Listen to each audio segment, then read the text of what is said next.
I am going to come on live real quickly and talk to you a little bit about Catholic history of marriage and marriage history in general. Um, so thank you for showing up. And I just want to let you know a little bit as a paralegal, my understanding of it. And I will be talking from the Family Law Aspen Publishers, second edition. Um, it doesn't really matter what book you use. I just want to reference it because I'm not a lawyer, but I'm a mediator, and this is a reason why you, if you are thinking about getting divorced, you should give me a call. Um, so the history of marriage is rich and diverse. It spans across different cultures and religions and civilizations. But here's a brief overview, and then I'll delve into Catholic history. So, marriage in ancient civilization like Mesopotamia, Egypt, Greece, and Rome was often contractual agreements between families. Marriages were primarily arranged and they served social, economic, and political purposes rather than solely romantic ones. In medieval Europe, during the Middle Ages, marriage became more closely tied to religious institutions, actually to the Catholic Church. As Marriage is between a man and a woman, and the whole reason for marrying was to be have your marriage validated by God. Um, so it's really a social status, um, a legal status when it comes to the state being involved. It's not a um, um, contractual thing. So the church formalized marriage as a sacrament, solidifying its religious significance. And the Church of Jesus Christ, Jesus, is a key player here, and he formalized marriage when he um, became the Messiah. Renaissance and Enlightenment was the Renaissance came the revival of interests in classical antiquity, leading to shifts in marriage practices. Love and affection started to gain importance in marital relationships through the arranged marriages remained common among upper classes. Industrial revolution kind of changed it again, and this brought significant changes to family life and marriage. Urbanization and industrialization led to economic realities altering marriage, family dynamics, and roles. The concept of the nuclear family, parents and children living independently, began to emerge. By the 20th century saw further evolutions in marriage customs. Marriage laws were reformed, allowing for greater individual choices and legal recognition of women's rights within marriage. And just for the record, if you're Catholic, women always had equal rights in marriage. It's just that the polarization of marriage became more polarized when the English king broke off from the church, and the Protestants formed their own religion. The England formed their own religion, and so women's roles were seen more as slaves instead of equal.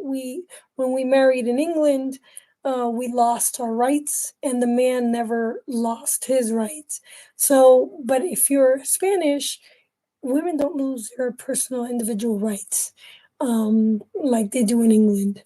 And both people lose some freedoms in order to be married. But that's for another. I'll talk to you a little bit later on that. So divorce became more socially acceptable by the 1970s, and cohabitation outside of marriage became more common. Today, 50% of Christians divorce. So, in the 21st century, the contemporary trend of marriage contributes continues to evolve, and this is why I think the church should make a comeback into its proper jurisdiction in America. These trends toward later marriage and increased cohabitation, same-sex marriage, has gained a legal recognition in many countries, reflecting changes attitudes towards LGBTQ rights and relationships. Additionally, there's a growing emphasis on marital equality and partnership, and the state's ever growing usurpation of the church jurisdiction in America. So, a little bit about Catholic history. Marriage is a sacrament. In Catholicism, marriage has been considered a sacrament since the Middle Ages. Actually, since Jesus started the church. This means it's not just a legal or social contract, but a sacred covenant instituted by God. The marriage sacrament signifies the union of Christ and the church, emphasizing the spiritual dimension of marital unity. Catholic doctrine traditionally holds marriage to be indissoluble, meaning that divorce is not allowed except under certain circumstances, such as annulment, which declares that a marriage is null and void. The emphasis of the permanence of marriage underscores its sacredness and the importance of commitment. The role of the church. So, if you're a Catholic, I highly say that you should keep your marriage because the only thing that dissolves marriage is really death. And you don't want to kill your spouse, too.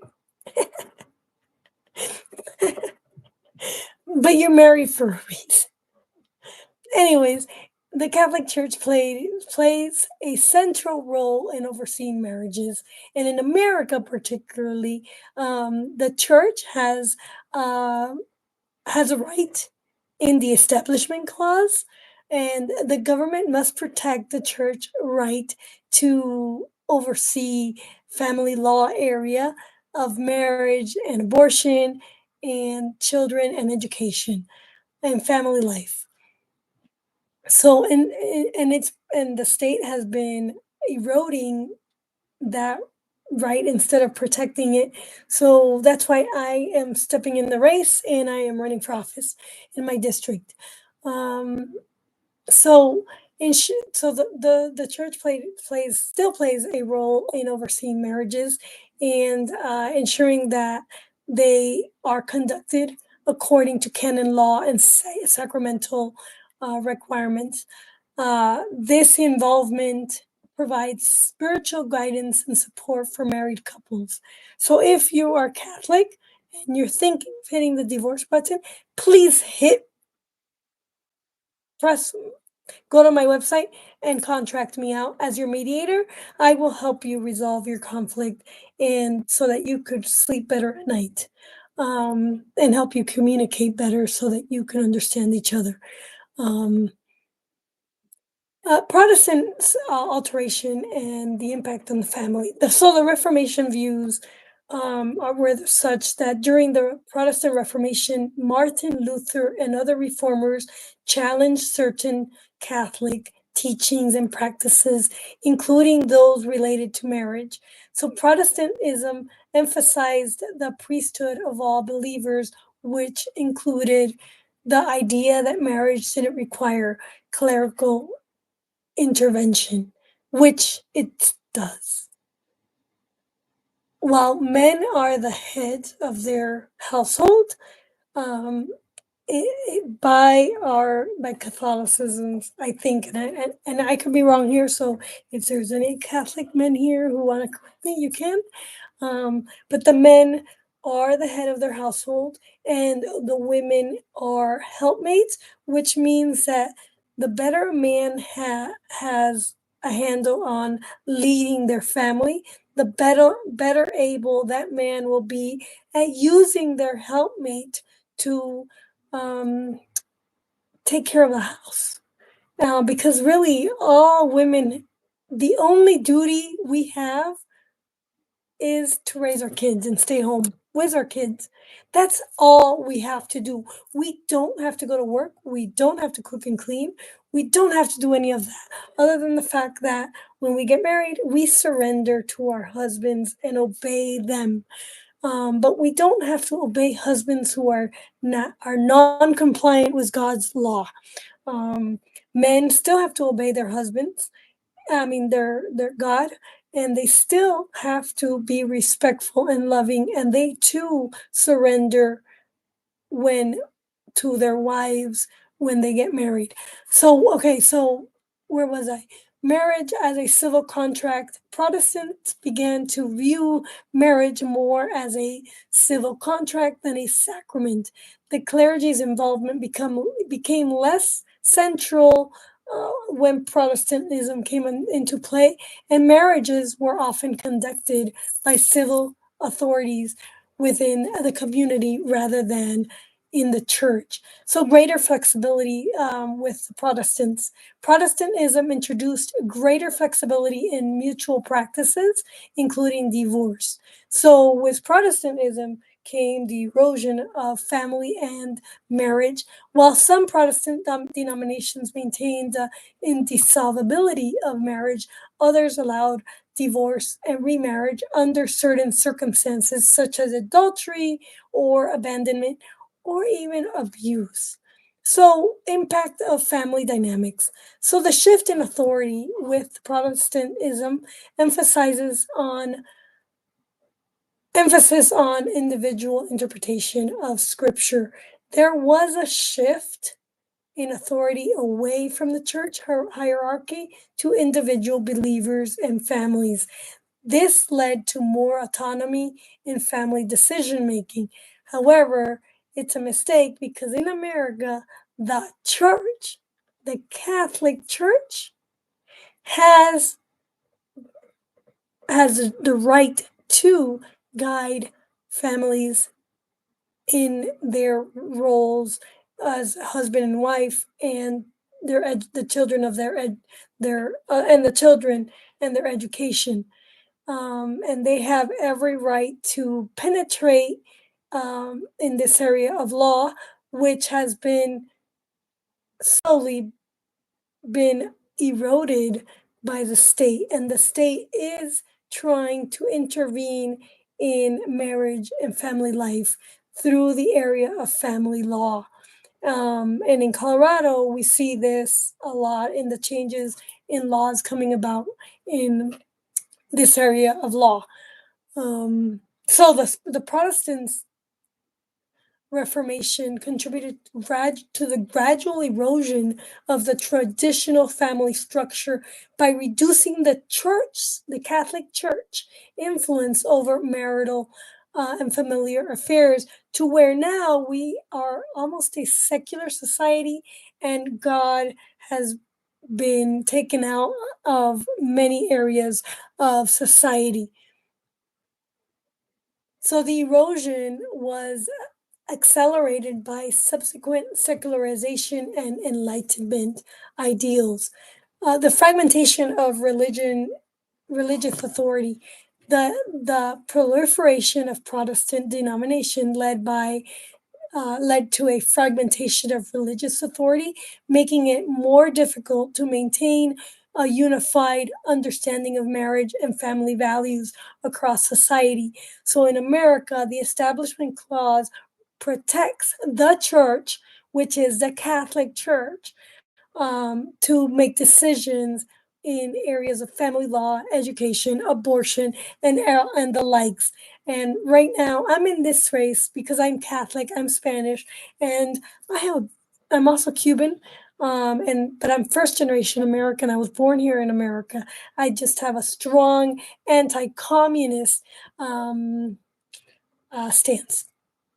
And Colorado needs me. They need me so bad because my power of talking. God gave me the gift of gab, you know. So so in summary, While Protestant alterations to marriage practices introduced greater flexibility and autonomy, they also contributed to the erosion of the traditional family structure and according to some according accordingly it has weakened the moral fabric of American society by fostering the sacred bonds of, by loosening the sacred bonds of marriage. And so I think that the Catholic Church should make a comeback in my race and endorse me because I believe in my Catholic faith.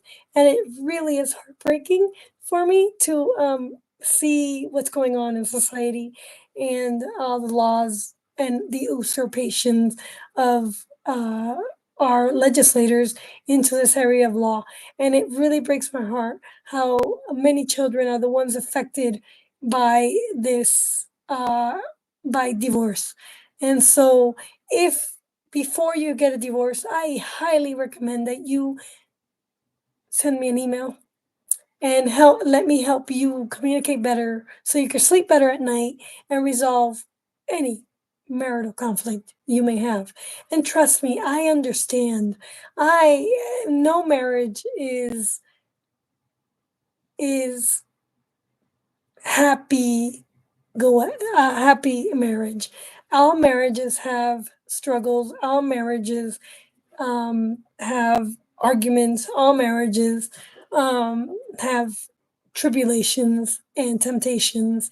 Know that when you get married, it is for life. And if you have kids, you should make a commitment to your kids and your spouse to stay married until death do you part. Thank you very much and have a great day.